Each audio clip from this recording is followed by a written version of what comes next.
New ইয়র্কে আওয়ামী লীগ সন্ত্রাসীরা অন্তর্বর্তী সরকার প্রধানের সাথে যেই সকল জাতীয় রাজনীতিবিদরা গিয়েছিল তাদের উপর একটা হামলা করেছে। আমরা ভিডিও ফুটেজ দেখতে পেয়েছি। সেখানে অত্যন্ত অশ্রাব্য ভাষায় তারা আক্রমণ করেছে, ডিম ছুঁড়ে মেরেছে। নিঃসন্দেহে এটা গ্রহণযোগ্য নয়, এটা অত্যন্ত খারাপ হয়েছে। তবে তারপরেও আমি আওয়ামী লীগকে ধন্যবাদ জানাই, কারণ আওয়ামী লীগ যেই ক্যারেক্টারের রাজনৈতিক দল, তারা কথা বলার আগে গুলি ছুঁড়ে। নিউ ইয়র্কে আমরা দেখতে পেয়েছি তারা গুলির বদলে গালি ছুঁড়েছে অথবা গুলির বদলে ডিম ছুঁড়েছে। তাদের আমি ধন্যবাদ জানাই যে তারা গুলি ছুঁড়ে নাই। তারা তাদের যে চারিত্রিক বৈশিষ্ট্য সেখান থেকে হয়তো একটু ছাড় দিয়েছে বা সুশীলতা দেখেছে, এই কারণে আওয়ামী লীগকে ধন্যবাদ জানাই। তবে আমি অন্তর্বর্তী সরকারকে যেটা বলতে চাই সেটা হচ্ছে, আপনারা অতিথি করে নিয়ে গিয়েছিলেন রাষ্ট্রীয় সফরে। নিরাপত্তার দায়িত্বটা অন্তর্বর্তী সরকারের ছিল, যারা সঠিকভাবে দায়িত্ব পালন করে নাই। প্রফেসর মোহাম্মদ ইউনূস এবং সরকারি লোকজন ৮ নম্বর গেট দিয়ে অত্যন্ত নিরাপদে বেরিয়ে গেছে। জাতীয় নেতাদের কিন্তু সেই নিরাপত্তাটা দেওয়া হয় নাই। এইটার দায় অন্তর্বর্তী সরকারকে নিতে হবে। অন্তর্বর্তী সরকার পরবর্তীতে যে নিন্দা জানিয়েছে অথবা প্রতিবাদ করেছে, এটা তাদের কাজ না। তাদের কাজ হচ্ছে বিচার ঠিকঠাক মতো করা।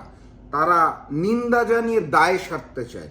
আপনারা খেয়াল করবেন, অন্তর্বর্তী সরকার দায়িত্ব গ্রহণের পর থেকে বাংলাদেশের সচিবালয়, প্রশাসন থেকে শুরু করে দূতাবাস, সব জায়গায় ওই হিন্দুস্তানি এবং আওয়ামী যাদেরকে শেখ হাসিনা রেখে গিয়েছিলেন তাদেরকেই বহাল রেখেছে, পরিবর্তন করা হয় নাই। পরিবর্তন যেহেতু হয় নাই, সেহেতু দূতাবাসের মানুষ তো আওয়ামী লীগের পক্ষেই, হিন্দুস্তানের পক্ষেই, তাদের পক্ষ থেকে হামলা আসবে, এটাই স্বাভাবিক। অতএব অন্তর্বর্তী সরকারকে দ্রুততম সময়ের মধ্যে ব্যবস্থা নিতে হবে, প্রশাসনকে ঢেলে সাজাতে হবে এবং জাতীয় রাজনীতিবিদদের খেয়াল রাখতে হবে এই সুশীল অন্তর্বর্তী সরকারের নিরাপত্তার আশ্রয়ে বিদেশ ভ্রমণ ভবিষ্যতে আর করা যাবে না। যদি ভবিষ্যতে এরকম ভ্রমণ করতে হয় তাহলে নিরাপত্তার দায়িত্ব নিজেদের ব্যবস্থা রাখতে হবে। যেমন আপনারা খেয়াল করবেন, তাহের সাহেব যখন প্রবেশ করেছে জামাত শিবিরের নেতৃবৃন্দ কিন্তু তাহের সাহেবকে প্রোটেক্ট করেছে, কিন্তু বিএনপি বা এনসিপির ওইভাবে করে নেতাকর্মীদের আমরা নিউ ইয়র্কে দেখতে পারিনি। পরবর্তীতে ফখরুল সাহেব সহ বাকিদেরকে গাড়িতে উঠিয়ে দেওয়ার সময় কিন্তু জামাত শিবিরের লোকজনই এগিয়ে এসেছিল।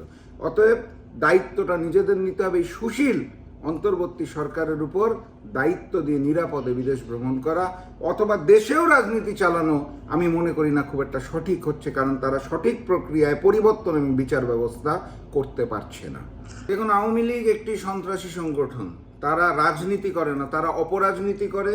তারা হিন্দুস্তানের এজেন্ডা বাস্তবায়নের জন্য বাংলাদেশে অপরাজনীতি করে। জন্মলগ্ন থেকেই খেয়াল করবেন, শেখ মুজিব থেকে শেখ হাসিনা, আওয়ামী লীগের রাজনীতিটাই হচ্ছে মানুষ হত্যার রাজনীতি, গণহত্যার রাজনীতি, ককটেল বিস্ফোরণের রাজনীতি অথবা গান পাউডার দিয়ে মানুষ পুড়িয়ে মারার যে রাজনীতি বা অপরাজনীতি, অপসংস্কৃতি, এটাতে আওয়ামী লীগ বিশ্বাসী। এখন পতিত আওয়ামী সরকার নতুন করে সংগঠিত হচ্ছে। তারা প্রথমে ঝটিকা মিছিল শুরু করেছিল, এখন মিছিল থেকে ককটেল মারা শুরু হয়েছে এবং ভবিষ্যতে আপনি নিশ্চিত দেখতে পাবেন সেখান থেকে অস্ত্রের ব্যবহারও হবে। ভুলে গেলে চলবে না, আওয়ামী লীগের কাছে সবচেয়ে বেশি পরিমাণ অবৈধ কালো অর্থ এবং অস্ত্র রয়েছে। সেটার ব্যবহার তারা করবেই, দেশকে অস্থিতিশীল করার চেষ্টা করবে। এখানে আমাদের দায়িত্ব রাজনৈতিক দলগুলোর কাঁধে কাঁধ মিলিয়ে আওয়ামী লীগ, জাতীয় পার্টি এবং 14 দলকে রুখে দেওয়া। অন্তর্বর্তী সরকারের দায়িত্ব সঠিক বিচার করে তাদেরকে প্রকৃতপক্ষে নিষিদ্ধ করা, তারা যাতে বাংলার মাটিতে আর অপরাজনীতি করতে না পারে। নতুবা আওয়ামী লীগ নতুন করে আবারও মাথার উপরে এসে বসবে এবং তাদের এই হত্যা প্রক্রিয়া পরিচালনা করবে, যেটা আমরা কেউ আর চাই না। আচ্ছা, এখানে আমার প্রথম প্রশ্ন হচ্ছে, মিথ্যা কথা বলছে কে? কেউ না কেউ তো মিথ্যা কথা বলছে। প্রথমত যদি আপনি শুরু থেকে আসেন, আমরা দেখতে পেয়েছি হিন্দুস্তানি কলকাতার একটি পত্রিকায় বিএনপি মহাসচিব মির্জা ফখরুল ইসলাম আলমগীরের সাক্ষাৎকার ছাপা হয়েছে। এটা প্রথম ঘটনা।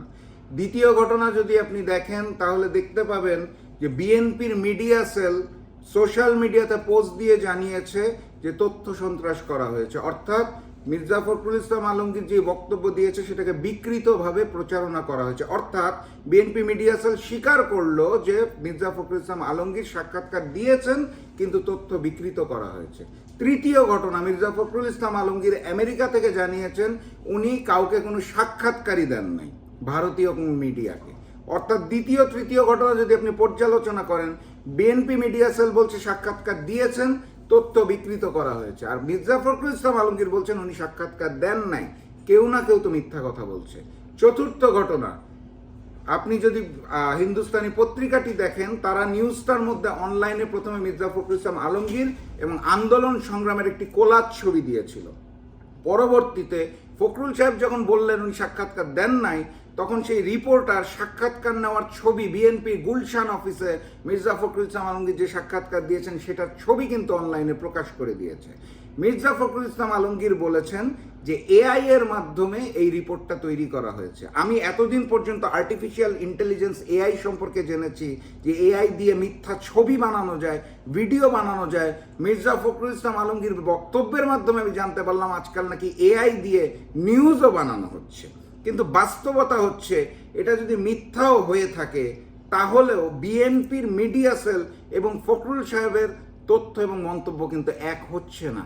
2 ঘন্টার ব্যবধানে মিডিয়া সেল বলেছে উনি ইন্টারভিউ দিয়েছেন, তথ্য বিকৃত করা হয়েছে, আর উনি বলছেন উনি ইন্টারভিউ দিচ্ছে না। আমি ভারতীয় হিন্দুস্তানি মিডিয়ার সমালোচনায় যাব না, কারণ হচ্ছে তাদেরকে নিয়ে সমালোচনা করার ভাষা আমার কাছে নাই। তারা তো সবসময় মিথ্যা কথা বলে, কিন্তু বিএনপি মিডিয়া সেল এবং ফখরুল সাহেবের তথ্যের মধ্যে কেন বিভ্রাট থাকবে? এখান থেকেও তো একটা সন্দেহের উদ্রেক হচ্ছে। আর ইন্টারভিউতে যে বিষয়গুলো এসেছে অত্যন্ত বিতর্কিত বিষয়। ফখরুল সাহেব ইন্টারভিউ দিয়েছে কি দেয় নাই সেই জায়গায় আমি যাব না, কিন্তু আমি যেটা বলতে চাই সেটা হচ্ছে যদি এই ঘটনাটা সত্যি হয়ে থাকে, আওয়ামী লীগ এবং জাতীয় পার্টিকে পুনর্বাসন করার জন্য যদি মির্জা ফখরুল ইসলামের মনে কোনো আকাঙ্ক্ষা থেকে থাকে, তাহলে সেটা অত্যন্ত দুঃখজনক। এই গণহত্যার পর এই ফখরুল সাহেব এই বিএনপি আওয়ামী লীগ এবং জাতীয় পার্টিকে রক্ষা করতে চাইবে, নির্বাচনে আনতে চাইবে, এটা বাংলাদেশের জনগণ কখনোই মেনে নেবে না। বিএনপি